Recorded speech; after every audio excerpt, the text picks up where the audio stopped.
आज हम लोग आए हैं सारण ज़िले के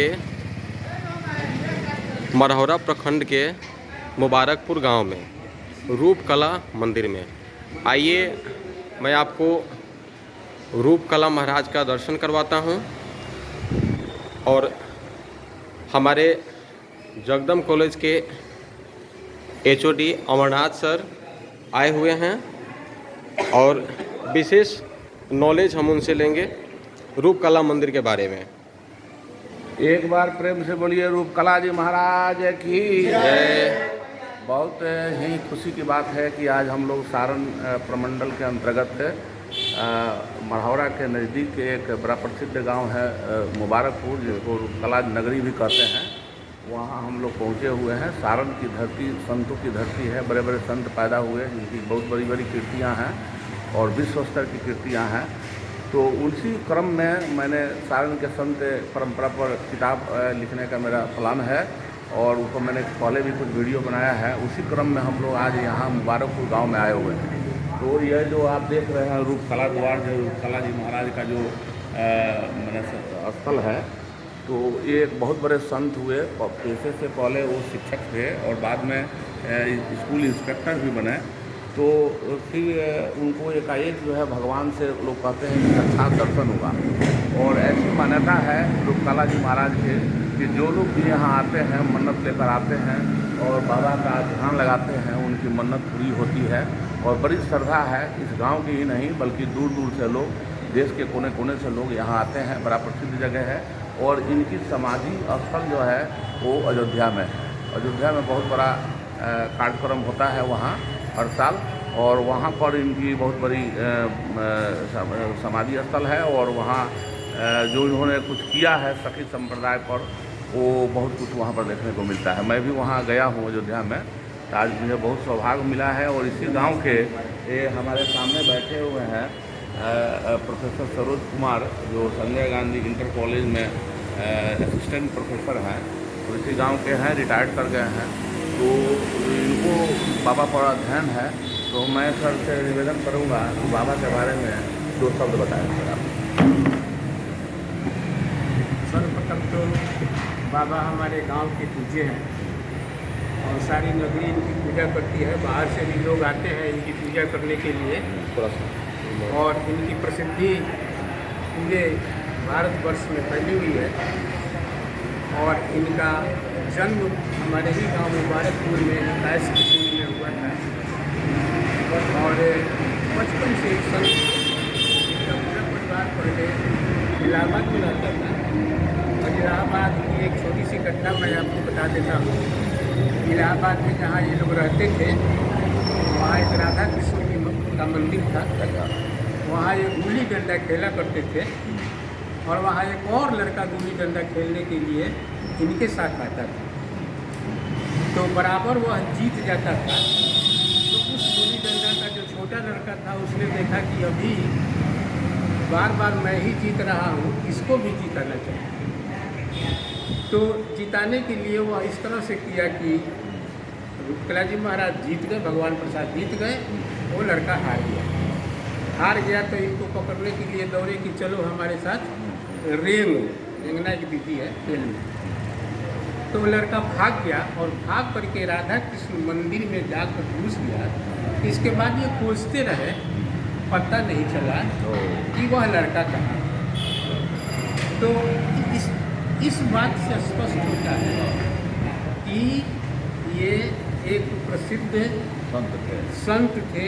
और बचपन में ही संत के जो लक्षण है उजागर हो गए। बचपन में इनके संत के उजागर हो गए। अच्छा, दूसरी चीज़ सर मैं यह जानना चाहता हूँ कि इसके बारे में कहानी आती है कि किस प्रकार ये नहीं थे तो कैसे संत मैंने क्यों मैंने संत हो गए। एकाएक तो पहले तो शिक्षा जगत में थे, डिप्टी इंस्पेक्टर थे, तो संत कैसे हो गए, वो कौन सी घटना थी? ठीक, देखिए ये इसके बाद इनका इलाहाबाद से परिवार मुबारकपुर में आकर रहने लगा और यहाँ इनकी ज़मींदारी थी।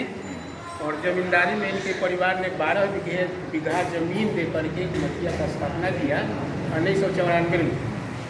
1894 जो आज भी यहाँ है।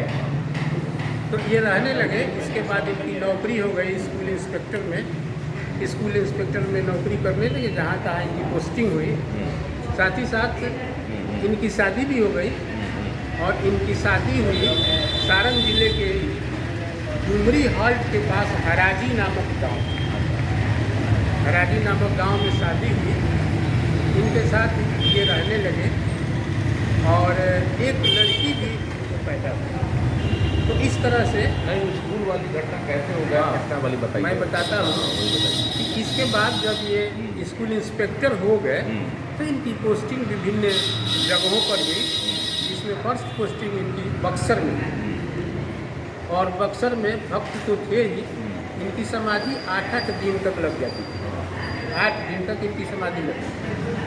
तो बक्सर में ही पटना में कोई मीटिंग था, उस मीटिंग में इनका जाना जरूरी था, और वे बक्सर स्टेशन पर ही बैठ गए और इनकी समाधि लग गई, और वो मीटिंग छूट गई। मीटिंग छूट जाने के बाद फिर दोबारा वो पहुँचे वहाँ। पहुँचने के बाद इन्होंने जो इनका ऑफिसर था उसे इन्होंने माफ़ी मांगी। वो अंग्रेज अफसर था, और माफ़ी मांगने के बाद अंग्रेज अफसर बहुत ही ऊपर बिगड़ गया और कहा कि इस तरह से तुम यहाँ आ करके तुमने अपना सिग्नेचर किया, और फिर कह रहे हो कि हम नहीं थे, हम उपस्थित नहीं थे, और हमको माफ़ कर दीजिए। लेकिन इनके बदले में भगवान ने आ करके और इनका सिग्नेचर और इनकी उपस्थिति को दर्ज किया। इस तरह की कई घटनाएं, इन घटनाओं के होते हुए इन्होंने तब तक बीच में इनकी पत्नी भी एक्सपायर कर गई, और एक बच्ची थी वो भी एक्सपायर कर गई। इनका परिवार बिखर गया धीरे धीरे, और बहुत सारी घटनाएं और हैं। अच्छा, तो एक चीज़ बताते आते हैं कि इस गांव के एक प्रसिद्ध समाज सेवक संजय सिन्हा इसी गांव के हैं, तो इनसे भी हम कुछ जानना चाहेंगे, थोड़ा सा इनकी बताइए, आप बाबा के बारे में क्या जानते हैं। सबसे पहले आप लोग इस नगर में आए, इसके लिए आप लोग का कोटिस नमस्कार। जैसा कि हमारे पूर्व के मतलब कि हमारे आप लोग को विस्तार रूप से बताए, जहाँ तक हमारी समझ है कि इस गांव में ही उनका जन्म हुआ, और भगवान से ये इतने प्रभावित हुए, और भगवान को इनके लिए बार बार कष्ट उठाना पड़ा, इनके दैनिक कार्यकलापों के लिए, जिससे प्रभावित होकर के कि बार बार हमारे लिए भगवान को कष्ट उठाना पड़ रहा है, इसलिए हम भगवान में ही क्यों न लीन हो जाए। इसलिए अपने घर को, अपने पूरे जायदाद को, जो भी इनकी संपत्ति थी, लगभग 7 बीघा के करीब इनकी ज़मीन थी, सारे ज़मीन को इस गांव में ही श्री राम जानकी मंदिर है, मठिया है, उसमें दान करके, और हमेशा हमेशा के लिए अयोध्या के लिए चले गए। संत के रूप में इनके सखी संप्रदाय के संत थे, और सखी संप्रदाय के संत को इन्होंने पूरे विश्व के लिए, पूरे हिंदुस्तान के लिए, पूरे भारतवर्ष के लिए अपने को न्यौछावर कर दिया। और आज भी अयोध्या में, पटना में इनका मंदिर है, अयोध्या घाट है, अयोध्या में मंदिर है, और इनका जन्म स्थान यहीं है, मुबारकपुर में ही, यहाँ के बगल में ही। और ये जो स्थान है, क्योंकि अपना तो सब कुछ ये देख चुके हैं। 1965-1966 में एक अधिवेशन हुआ, 65 है, 27 जनवरी 1965 से 2 जनवरी 1966 तक का इसी ग्राम में एक अधिवेशन हुआ था, मिडिल स्कूल के प्रांगण में, जिसमें मुबारकपुर का प्राय हर घर 2-4 अपने अतिथियों से भरा हुआ था, और अयोध्या का पूरे हिंदुस्तान से संत श्रेणी के जितने भी लोग थे, पूरे यहाँ पर जुटे हुए थे। वैसा सम्मेलन आज तक इस इलाके में नहीं हुआ। उस सम्मेलन में जो भी मतलब कि उस सम्मेलन के अध्यक्ष हमारे पूर्व शिक्षक रामेश्वर पांडे जी महाराज थे, आज वो भी दिवंगत हो चुके हैं। हमारे पिताजी सचिव थे श्री राम जी प्रसाद, और कोषाध्यक्ष के रूप में डॉक्टर राज शास्त्री।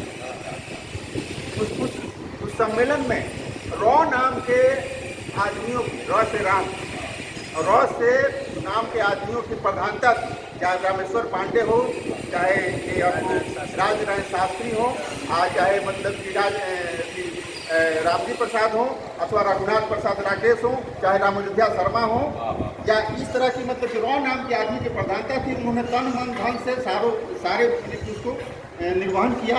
उसके बाद कुछ उस समय रुपए बच गए, तो उसको अयोध्या के संतों ने कहा कि इस रुपये को हम ले जाएंगे, लेकिन यहाँ के लोगों ने उस रुपये को बचाया, सुरक्षित रखा और कहा कि हम लोग इससे कुछ कीर्ति करेंगे उस रुपये से।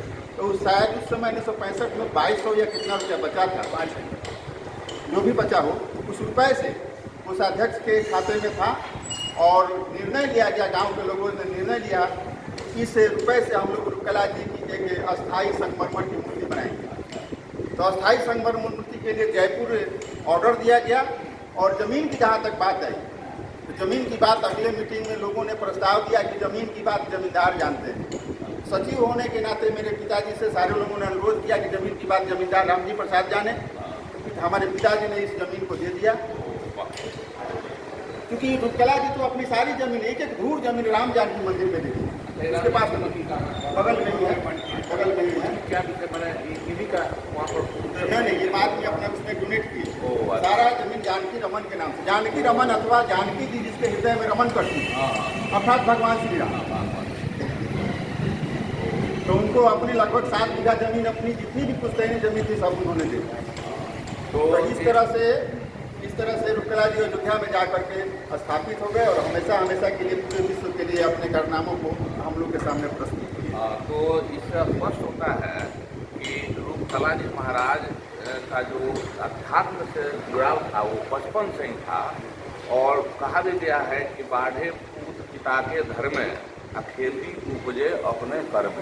हमारे यहाँ संत कवि लक्ष्मी सखी भी वो एक जगह पद में लिखते हैं कि सुनु सके सुनु कहब कछु और आ सारण जिला तकत हम नऊ आ कायक कुल में जन्मले बऊ आ राम लखन फल फल गए दौड़ में दोनों बचपन में ही राम लखन रूपी फल जो है फल गया था।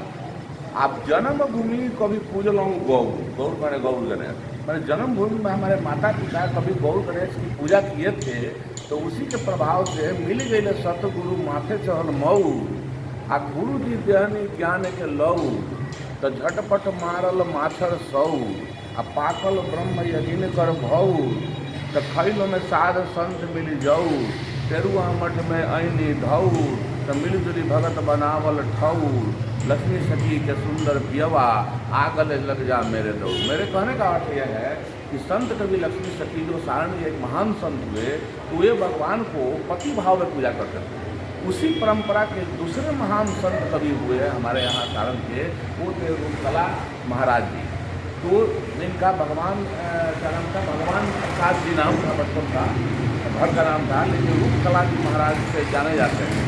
तो इन्होंने भी भगवान को पति के रूप में ही माना है। इसका कारण ये है कि यदि हम अपनी बातों को कहते हैं तो हो सकता है कि दूसरा आदमी नकार दे, लेकिन पत्नी के बात को पति जो है नहीं नकारते। इसलिए क्यों न भगवान को रिझाने के लिए मैं पति बना के उनकी पूजा करूँ। तो इतने रमे हुए, तो ऐसे महान संत को बार बार नमस्कार है, मेरा चरण नमस्कार है। और ये गांव के लोग बहुत धनी हैं जो इस गांव में जन्म लिए हुए हैं, इतने बड़े संत के दरबार में आए हुए हैं। और दूसरी तरफ ये जितने लोग हैं यहाँ पर आज के इस सभा में, इन सभी लोगों के हृदय में जरूर रूपकला जी महाराज का एक बिंदु स्वरूप आत्मा जो है प्रज्वलित हो रही है।